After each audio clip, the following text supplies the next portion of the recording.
नमस्ते फ्रेंड्स, मैं चंदन Khandelwal, chartered accountant. अक्सर क्लाइंट के द्वारा ये पूछा जाता है कि हमें फॉर्म 15G और 15H भरना चाहिए कि नहीं। फॉर्म 15G और 15H बेसिकली एक डिक्लेरेशन फॉर्म है जो हमें हर साल भरना पड़ता है। फॉर्म 15G और 15H को भरने के लिए हमें कुछ कंडीशंस का फुलफिल करना पड़ता है।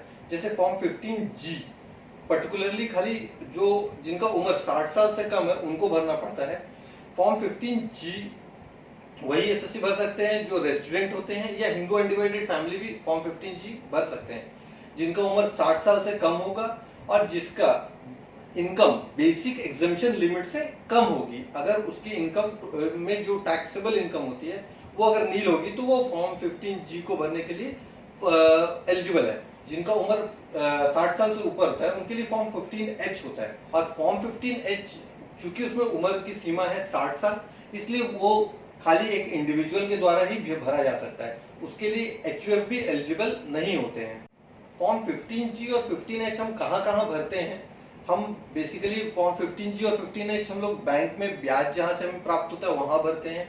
अगर हम लोग कॉर्पोरेट फिक्स डिपॉजिट्स लेते हैं वहां भरते हैं। अगर हमारा कोई किसी प्रकार का रेंटल इनकम है तो वहां पे देते हैं। अगर हमारे पोस्ट ऑफिस से अगर ब्याज आता है तो वहां देते हैं। कमीशन, इंश्योरेंस कमीशन में भी फॉर्म 15G और 15H भरा जा सकता है। इसी प्रकार फॉर्म 15G और 15H और भी इनकम है जहां पे हमें उसे भर सकते हैं। फॉर्म 15G और 15H हमें हर साल भरना पड़ता है, इसलिए इसकी वैलिडिटी जो है वो खाली 1 साल की होती है।